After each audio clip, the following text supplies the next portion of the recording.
મને મારી ઊંઘ થી અને ઊંઘ ને મારાથી સાચો લવ છે, પણ ઘરવાળા આ સંબંધથી ખુશ નથી.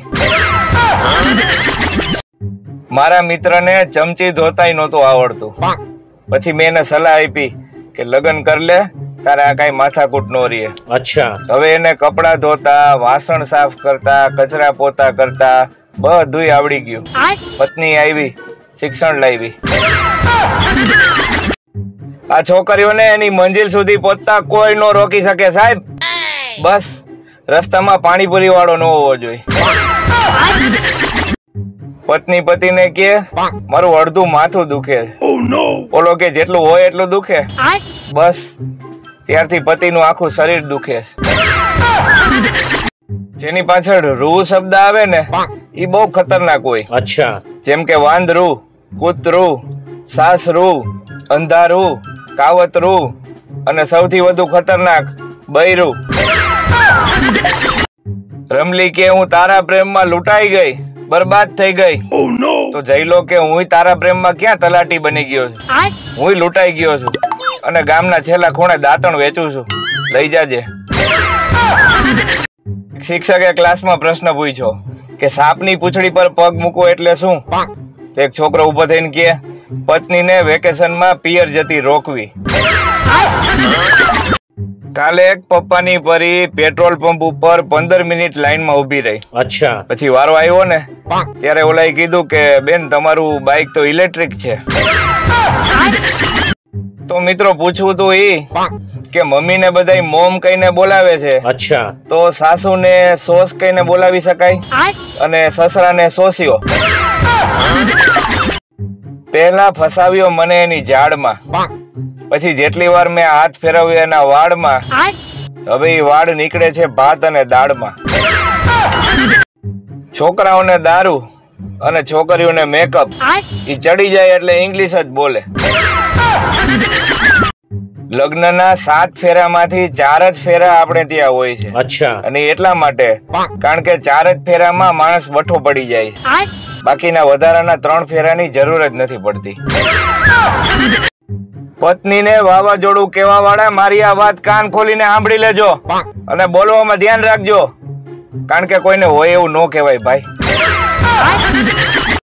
પ્રેમી અને પ્રેમિકા રોમેન્ટિક મૂડમાં વાત કરતા હતા. પ્રેમી કે દરિયામાં હોય એને મોતી કહેવાય, તો આંખમાં હોય ને શું કહેવાય ડાર્લિંગ? ઓલી કે એને મોતીઓ કહેવાય. કીડીને કીડિયારું આપો, કૂતરાને રોટલા ને બિસ્કિટ નાખો, ગાય માતાને લીલું નાખો, માછલીને ખવડાવો. આ બધું તો કરવું જ જોઈએ, પણ સાથે સાથે કોક પરણેલા પુરુષને ક્યારેક હસાવજો સાહેબ, ઈ પણ એક પુણ્યનું કામ છે. જો પત્નીનું નામ શીલા હોય, અચ્છા, અને પતિનું નામ અજીત હોય, ઠીક હે, તો ઈ શીલાજીત તરીકે ઓળખાય કે નહીં? કોકના એક્ટિવામાં 3 જણીઓ બેહીન જાતી હોય, પાછું સ્ટેટસમાં લખે કે સિંહણ તો એકલી જ શોભે, તું રેવા દે બેન.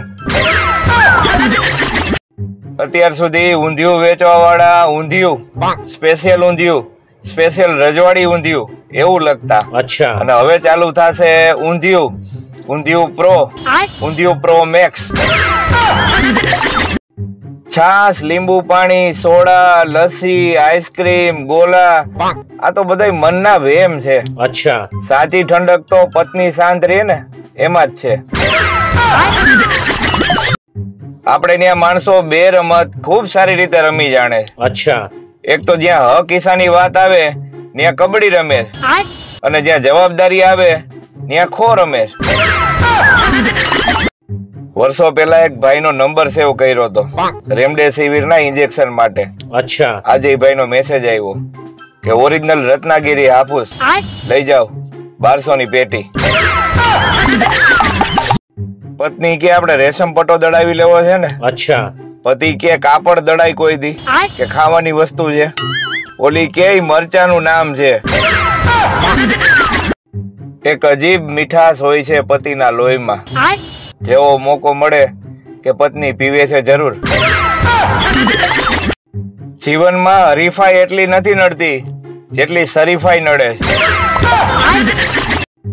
નિષ્ફળ પ્રેમ વ્યક્તિને કવિ બનવા પહાડો તરફ મોકલે છે. અચ્છા.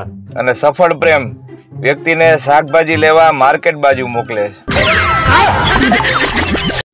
પેલા સરસ મજાનું ઓરિજિનલ બોડી ભગવાને આપ્યું છે. ઠીક હે. તો ઘીબલી કરીને કાર્ટૂન હું કામ બનો છો?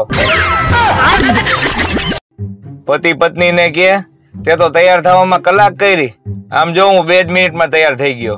અચ્છા. ઓલી કે ઈ જ ફેર હોય ને, મેગી 2 જ મિનિટમાં તૈયાર થઈ જાય અને પનીર ટીકામાં વાર લાગે.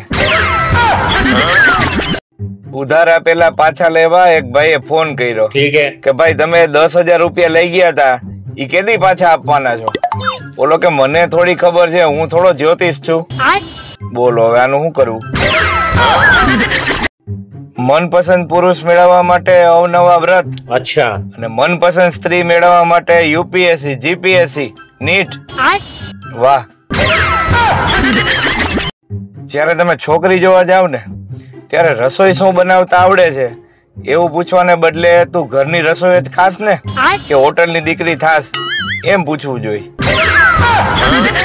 આ ગરમીમાં કુલરનો સૌથી મોટો ફાયદો ઈ કે રૂમની અંદર થતી છાની મુની વાતો બહાર કોઈ સાંભળી શકતું નથી. એક સોસાયટીનો વોચમેન હંમેશા પીધેલી હાલતમાં જ રહેતો. અચ્છા. તે કોકે પૂછ્યું કે કા દારૂ પીવો છો? બોલો કે સિક્યોરિટી હંમેશા ટાઈટ જ રહેવી જોઈએ. પત્નીએ પતિને ફોન કર્યો કે ક્યાં છો? ઓલો કે બાઇક ઉપરથી પડી ગયો છું, એક્સિડન્ટ થયું છે. ઓલી કે વાંધો નહીં, પણ જોજો ટિફિન આડું ન થઈ જાય, દાળ ઢોળાઈ જાય નકર. આ હોટલ અને રેસ્ટોરન્ટ વાળા એના સાઇન બોર્ડ ઉપર લખે કે ઘર જેવો જ સ્વાદ અહીંયા મળશે, પણ આપણા ઘરની આદર્શ ગૃહિણીઓ પાછી યુટ્યુબ ઉપર સર્ચ કરે કે હોટલ જેવી રસોઈ કેવી રીતે બનાવી. બોલો. હવે થોડાક દિવસમાં જ આઈપીએલ શરૂ થવાનો છે, પછી 2 મહિના તો આપણને ખબર નહીં પડે કે આપણે હાવ નવરા છીએ. કોણ કહે છે કે ખાલી દિલ જ બળે છે? ક્યારેક તડકે મૂકેલા એક્ટિવાની સીટ ઉપર બેસી જવો સાહેબ. અમે નાના હતા ને ભણતા ને ત્યારે અમારા સાહેબ જાદુગર હતા. અચ્છા. એક ફડાકો મારતા ગાલ ઉપર અને ગાલ લાલ થઈ જતો, પણ ત્યારે ઈ ખબર ન પડતી કે આ સાહેબ લાલ કલર કાઢે છે ક્યાંથી. આજના બાળકોને શું ખબર પડે કે સ્ટ્રગલ કોને કહેવાય? અમે બ્લેક એન્ડ વ્હાઈટ ટીવીમાં વેસ્ટ ઇન્ડિઝ અને ઇંગ્લેન્ડનો મેચ જોતા. એમાં જો બ્રાઇટનેસ વધી જાય તો ઇંગ્લેન્ડની ટીમ ગાયબ થઈ જાય, અને જો કોન્ટ્રાસ્ટ વધી જાય તો વેસ્ટ ઇન્ડિઝની ટીમ ગાયબ થઈ જાય, અને એમાંય જો એન્ટેના પવનનું હલી જાય તો 2 ટીમ ગાયબ થઈ જાય. આજનું જ્ઞાન. રજાના દિવસે ઘરે બેસેલો પતિ પત્નીને બીજી સાસુ જેવો લાગતો હોય છે. જ્ઞાન સમાપ્ત. આપણા દેશમાં પત્ની છે ને એ પતિને પોતાનું સર્વસ્વ માને છે સાહેબ. અચ્છા. બસ પતિનું કયું જ નથી માનતી. એક ઇન્ટરવ્યુ હાલતું હતું, એમાં એક ઉમેદવાર બહુ કોન્ફિડન્ટ હતો. ઓલા ત્યાં જઈને કે ગમે એ પ્રશ્ન પૂછો સાહેબ, એના 3 જવાબ આપી દઉં. ઓલા કે એમ, તમારા પિતાનું નામ જણાવો. શિક્ષકે પેપર તપાસતા એક વિદ્યાર્થીને બોલાવીને પૂછ્યું કે ભાઈ તારા ને તારા મિત્રના જવાબ કેમ સરખા છે? ઓલો કે અમારા બેના પ્રશ્ન સરખા જ છે ને સાહેબ. સાસુમાએ નવી આવેલી વહુને પૂછ્યું કે બેટા આજે પહેલી રસોઈ શું બનાવીશ? ઓલી કે મેગી. 2 બેનપણીઓ વાતો કરતી હતી. એક કે મારો પતિ મને એટલો બધો પ્રેમ કરે છે ને, મને કહેતા હોય કે 7 જન્મ સુધી તારી હારે રહીશ. ઓલી બીજી કે જો પુરુષો આવા જોઈએ બેન, 7 જન્મ પછી એને બીજી કોકને કઈ રાખ્યું હોય છે.